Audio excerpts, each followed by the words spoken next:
Friends, welcome back to our channel. ನಾನು ನಿಮ್ಮ ಅಶ್ವಿನಿ. ಎಲ್ಲರೂ ಹೇಗಿದ್ದೀರಾ? ನಾನಂತೂ ತುಂಬ ಚೆನ್ನಾಗಿದ್ದೀನಿ. ಸೊ ನಾನು ತುಂಬಾನೇ ಚೆನ್ನಾಗಿದ್ದೀನಿ. ಮೊದಲಿಗಿಂತ ಇವಾಗ ಕಂಪೇರ್ ಮಾಡಿದ್ರೆ ತುಂಬಾನೇ ಚೆನ್ನಾಗಿದ್ದೀನಿ.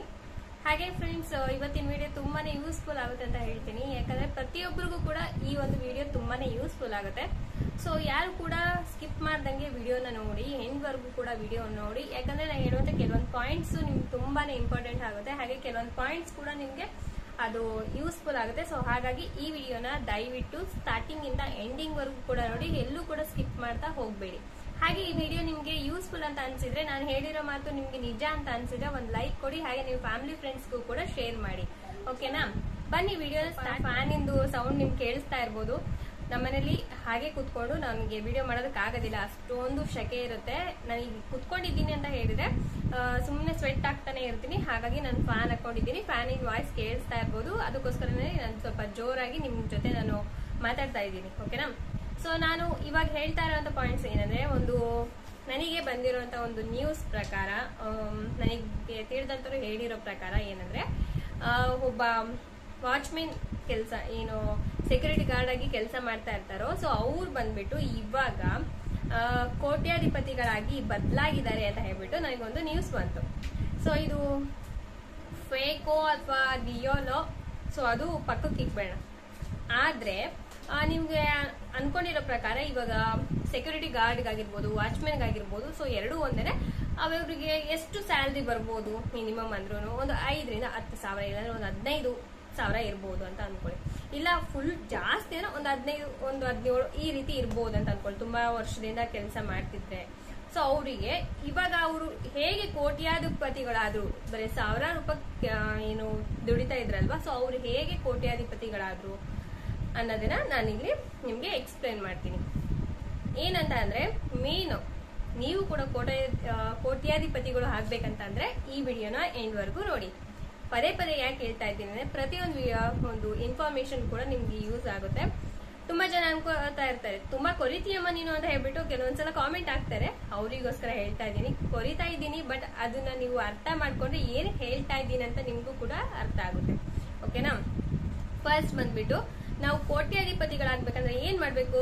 ಕಳ್ತನ ಮಾಡ್ಬೇಕಾ? ಬೇಡ. ನಾನು ಹೇಳೋಂತ 8 ಪಾಯಿಂಟ್ಸ್ ಅಲ್ಲಿ ಇದು ಕೂಡ ಒಂದು.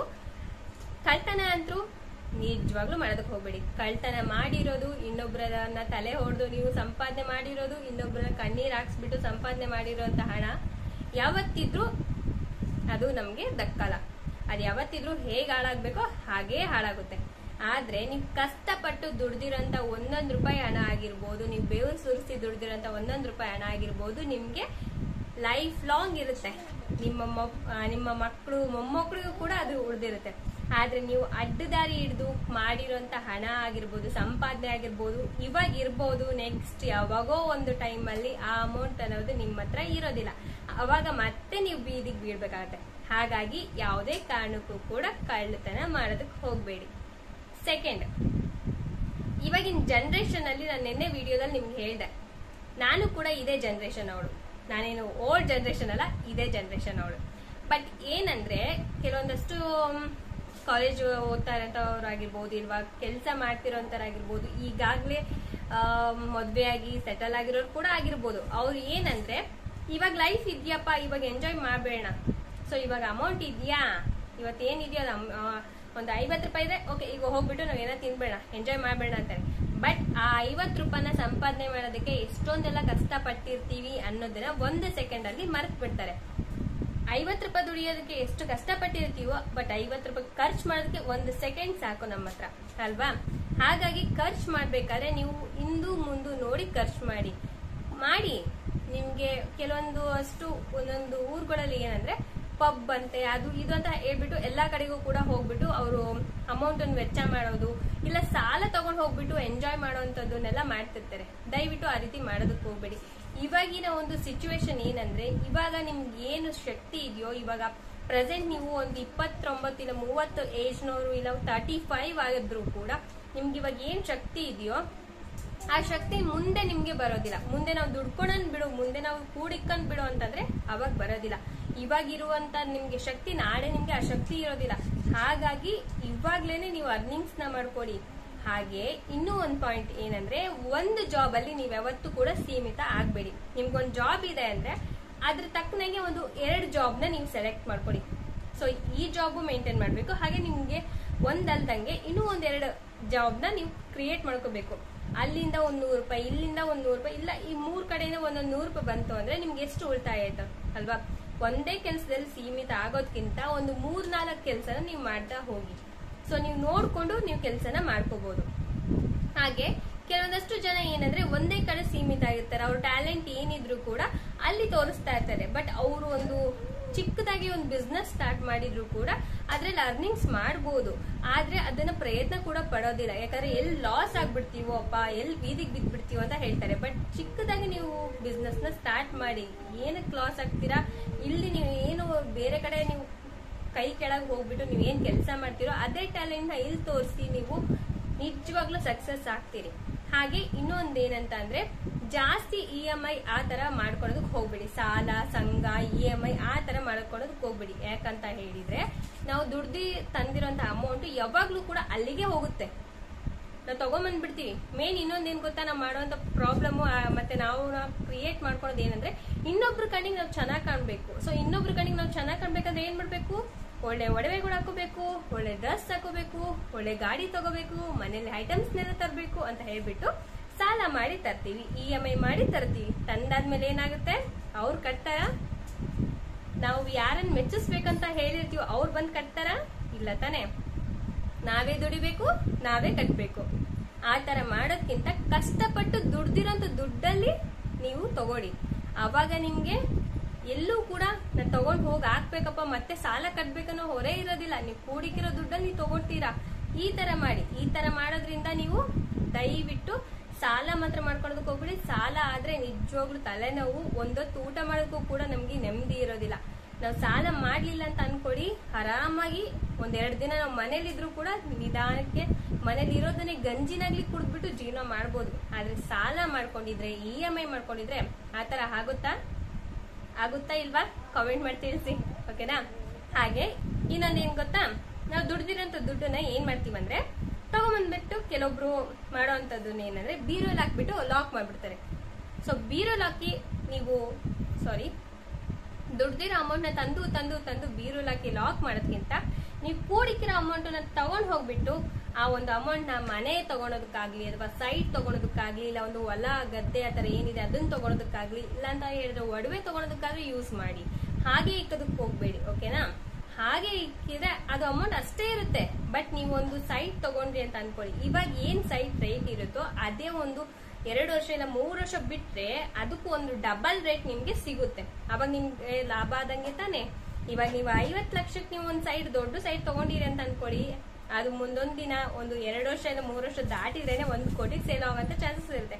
ಇಲ್ಲ 10 ಲಕ್ಷಕ್ಕೆ ನೀವು ತಗೊಂಡ್ರು ಮನೇನ, ನೆಕ್ಸ್ಟ್ ನಿಮ್ಗೆ 20 ಲಕ್ಷಕ್ಕೆ ಹೋಗುವಂತ ಚಾನ್ಸಸ್ ಇರುತ್ತೆ. ಸೊ ಹಾಗಾಗಿ ಚಾನ್ಸಸ್ ಅಲ್ಲ, ನಿಜವಾಗ್ಲೂ ಖಂಡಿತವಾಗ್ಲೂ ಇದ್ದೇ ಇರುತ್ತೆ. ಸೊ ಆ ರೀತಿ ನೀವು ಟ್ರೈ ಮಾಡಿ, ಓಕೆನಾ? ಮತ್ತೆ ಗೋಲ್ಡ್, ಇವಾಗ ನಮ್ಗೆ ಏನ್ ಗೋಲ್ಡ್ 10 ಗ್ರಾಮಿಗೆ, ಇಲ್ಲಾಂದ್ರೆ ಇವಾಗ ನೋಡ್ತಾ ಇರ್ಬೋದು ಗೋಲ್ಡ್ ರೇಟ್ ಏನ್ ರೇಟ್ ಆಗ್ತಿದೆ ಅಂತ ಹೇಳಿ. ಇವಾಗ ನೀವು ತಗೊಂಡ್ರಿ ಅಂತ ಹೇಳಿದ್ರೆ ಪ್ರೆಸೆಂಟ್ ನೆಕ್ಸ್ಟ್ 1 ವರ್ಷ ನೀವು ದಾಟಿದ್ಮೇಲೆ ನೋಡಿ ಈ ರೇಟ್ ಇರೋದಿಲ್ಲ, 1 to ಡಬಲ್ ರೇಟ್ ಆಗಿರುತ್ತೆ. ಅವಾಗ ನಿಮ್ಗೆ ಲಾಭ ತಾನೇ ಆಗಿದ್ದು. ಅಮೌಂಟ್ ತಂದು ಈ ರೀತಿ ಕೂಡಿಡೋದ್ಕಿಂತ ಈ ರೀತಿ ಮಾಡಿ. ಇಲ್ಲ ಅಂತ ಹೇಳಿದ್ರೆ ಇದು ನನ್ನ ಒಂದು ಸಲಹೆ. ಮತ್ತೆ ಇನ್ನೂ ಒಂದು ಟಿಪ್ ಏನಂತಂದ್ರೆ, ನೀವು ಅರ್ನಿಂಗ್ಸ್ ಮಾಡ್ಕೊಂತಾ ಇದ್ದೀರಿ, ನಿಮ್ಗೆ ಬಂದಿರೋಂಥ ಸಂಬಳದಲ್ಲಿ ನಾನು ಹೇಗೆ ಇನ್ನೂ ಒಂದು ರೀತಿ ಅರ್ನಿಂಗ್ಸ್ ಮಾಡಬಹುದು ಅನ್ನೋ ಹಾಗಿದ್ರೆ ಒಂದು 2 ರೂಪಾಯಿ ಇಲ್ಲ 3 ರೂಪಾಯಿ ಇಂಟ್ರೆಸ್ಟ್ ಹಂಗೆ ಯಾರಿಗಾದ್ರು ಕೊಡಿ. ಕೊಡ್ಬೇಕಾದ್ರೆ ನಂಬಿಕಸ್ತ್ರು ಇರೋಂಥವ್ರಿಗೆ ಮಾತ್ರ ಕೊಡಿ. ಮತ್ತೆ ಯಾರ್ಯಾರಿಗೂ ಕೊಟ್ಬಿಟ್ಟು ನೀವು ಮೋಸ ಹೋಗ್ಬೇಡಿ. ನಂಬಿಕಸ್ತ್ರಿಗೆ ಮಾತ್ರ 2 ರೂಪಾಯಿನ 3 ರೂಪಾಯಿ ಇಂಟ್ರೆಸ್ಟ್ ಅಷ್ಟೇ ಕೊಡಿ. ಸೊ ಕೊಟ್ಬಿಟ್ಟು ನೀವು ಅದ್ರಲ್ಲಿ ಬಂದಿರೋಂಥ ಅಮೌಂಟ್ ನ ಒಂದ್ ಕಡೆ ಹಾಕ್ತಾ ಹೋಗಿ. ಈ ರೀತಿ ಮಾಡೋದ್ರಿಂದನೂ ಕೂಡ ನಿಮ್ಗೆ ಅರ್ನಿಂಗ್ಸ್ ಆಗುತ್ತೆ. ಇನ್ನೊಂದು ಏನಂತ ಹೇಳಿದ್ರೆ, ನಿಮ್ಗೆ ಅರ್ನಿಂಗ್ಸ್ ನಮ್ಗೆ ಜಾಸ್ತಿ ಆಗ್ಬಿಡ್ಬೇಕಪ್ಪ, 2 ರೂಪಾಯಿ 3 ರೂಪಾಯಿ ಏನಕ್ಕೆ ಕೊಡೋದು, ಒಂದು 5 ರೂಪಾಯಿ ಕೊಡೋಣ, ಇಲ್ಲ 10 ರೂಪಾಯಿ ಕೊಡೋಣ, 20 ರೂಪಾಯಿ ಕೊಡೋಣ ಅಂತ ಹೇಳ್ಬಿಟ್ಟು ಹೋದ್ರೆ ನಿಜವಾಗ್ಲು 1 ತಿಂಗಳು ಕಟ್ಬೋದು, 2 ತಿಂಗಳು ಕಟ್ಬೋದು, 3ನೇ ತಿಂಗಳು ಕೂಡ ಕಟ್ಬೋದು. ನೆಕ್ಸ್ಟ್ ಕಟ್ಟೋದನ್ನ ನಿಲ್ಲಿಸ್ತಾರೆ. ಇವಾಗ ಅವ್ರಿಗೆ ಬೇಕಾಗಿರುತ್ತೆ ಬಂದ್ ತಗೊಳ್ತಾರೆ. ನೆಕ್ಸ್ಟ್ 2 ಮಂತ್ಸ್ 3 ಮಂತ್ಸ್ ಆದ್ಮೇಲೆ ಅವ್ರು ನಿಲ್ಸ್ತಾರೆ. ನಿಲ್ಸಾದ್ಮೇಲೆ ಏನಾಗುತ್ತೆ, ಅಪ್ಪ ನಾವ್ ಕೊಟ್ಟಿರೋಂತ ಅಸಲು ಬಂದ್ರೆ ಸಾಕಪ್ಪ ಅನ್ನೋ ತರ ಫೀಲ್ ಮಾಡ್ಕೋತೀವಿ. ಬೇಕಾ ಇದು? ಬೇಡ ತಾನೆ. ನಮ್ಗೆ ಸಾಲನೂ ತೀರ್ಬೇಕು, ನಮ್ಗೆ ಇಂಟ್ರೆಸ್ಟ್ ನಮ್ಗೆ ಬರ್ಬೇಕು ಅನ್ನೋ ಹಾಗಿದ್ರೆ ಕಡಿಮೆ ಇಂಟ್ರೆಸ್ಟ್ ಅಲ್ಲಿ ಕೊಡಿ. ಅವ್ರಿಗೂ ಕೂಡ ಹೊರೆ ಆಗೋದಿಲ್ಲ, ಅವರು ಕೂಡ ಕ್ಲೀನ್ ಆಗಿ ಕಟ್ಕೊಂಡು ಹೋಗ್ತಾರೆ. ನಾವು ಹೊರೆ ಮಾಡಿದಾಗ್ಲೇನೆ ನಮಗದು ರಿಟರ್ನ್ ಹೊರೆ ಆಗುತ್ತೆ. ಇಂಟ್ರೆಸ್ಟ್ ಹಾಳಾಗೋಗ್ಲಿ, ಫಸ್ಟ್ ನಮ್ಗೆ ಹಸು ಸಿಕ್ಕರೆ ಸಾಕು ಅನ್ನೋ ತರ ನಮ್ಗೆ ಒಂದು ಸಿಚುವೇಶನ್ ಕ್ರಿಯೇಟ್ ಆಗುತ್ತೆ. ಆ ಸಿಚುವೇಶನ್ ನಾವು ಕ್ರಿಯೇಟ್ ಮಾಡ್ಕೋತೀವಿ. ಅದ್ರ ಬದಲು ಈ ರೀತಿ ಜಸ್ಟ್ ಒಂದ್ ಸ್ವಲ್ಪ ಇಂಟ್ರೆಸ್ಟ್ ಗೆ ನೀವು ಕೊಡ್ತಾ ಹೋಗಿ.